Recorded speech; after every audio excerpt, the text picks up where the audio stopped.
This is my first shoot 'em up related video of the year. Hopefully they're not all going to be like this. How do I kind of like, how do I say this? I'll make it short and sweet. There we go. Strike Force Hydra on the, there we go, on the PS1. It's shit. There we go. End of video. That's all you need to know. Right. I'll go into more detail. Yeah, this is a game that I kind of spied last year. Saw it on a few videos and just thought that looks terrible, that looks shocking. And the reviews that I saw of it were just like really bad. But had a look online and thought this, you know, it can't be very expensive, which it wasn't. I think this cost me a couple of quid.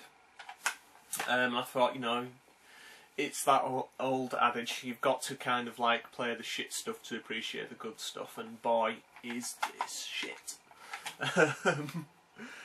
It actually got a Game Boy Advance version as well, which looks, it doesn't look exactly the same, but it looks very similar, even down to the kind of like to the menus that are in this game. It's a really cheapo release. It's an Ignition software release. And it's, you know, it's very cheap release. You can see the discs are, you know, it's pretty plain. The manual is balls as well. Let's have a look. Yeah, I think there's, let's have a look. There's about there's 8 pages in it, all black and white. I'm impressed actually at the length of the book. When you actually play the game, it's just ridiculously kind of simple and not that complex, to be honest. And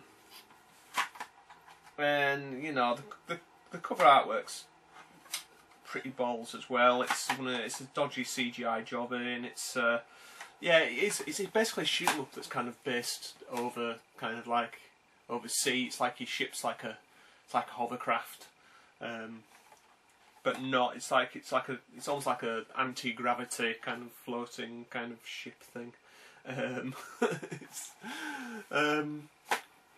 Yeah. Now, why is it bad? Where do I start? Like a lot of these kind of like shoot 'em ups that are bad, it's music-wise, it's very good. It's got a really nice soundtrack. It's kind of like a bit of a Euro synthy type thing, but it's, you know, it's really good. It's like, you know, an old kind of like Amiga soundtrack, and that's not where the similarity ends, because graphically, the PS1 game looks like an Amiga game, and it doesn't even look like a good Amiga shoot 'em up. It looks like, I've heard it described as looking like a you know, not a flash game, but you know, one of those kind of like public library games you used to get. You know, you used to be able to download them on a modem.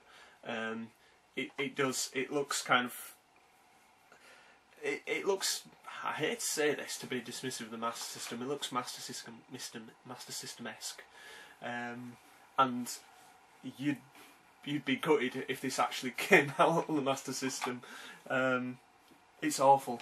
It's overly difficult for no reason at all. It just seems to be, yeah, it's very hard to avoid the enemies. Your ship controls really kind of like sluggishly. There seems to be almost like a delay between pressing the button and moving the actual ship on screen itself. Very little variation between the enemies, very little variation between the levels. It's just bloody awful. Please, by all means, if you see it cheap, pick it up, give it a go, have a laugh at it. I certainly did. And I will put some gameplay footage on the end of this video. I can't really say much more than that. It's just, you know, Ignition Software should have been shamed for bringing it out. I'm just wondering if it was actually developed by someone else, and then brought out by them, which, you know, these things tend to happen. But looking at it does seem to be, you know, an Ignition Software game. Yeah, there's a company here called Ford, called DigiGuys, and I'm sure they're the ones that actually pulled the game together. Let me kind of like talk. Yeah, let me talk about the bump on the background. Here you go. This is the description of the game. You're in an elite fighting team called Strike Force Hydra. You and your squadron must defeat the enemy. Direct your hovership through aquatic battlefields, destroying the enemy and everything they fire at you. Which, yeah, it does just involve getting kind of, yeah, relentlessly blown up. You'll probably see the gameplay footage that I put on here. I die a lot, and to be honest, I get that bored of actually playing the game that the video will probably cut short anyway, just because I get that frustrated with playing it. It's terrible, but it is proof that not all shoot 'em ups that you buy out, or you know, that I buy, I like and can see redeeming features in. This game hasn't got a redeeming feature, except the soundtrack. So enjoy. As always, thank you for watching, and it is all about the spine cards. See you later.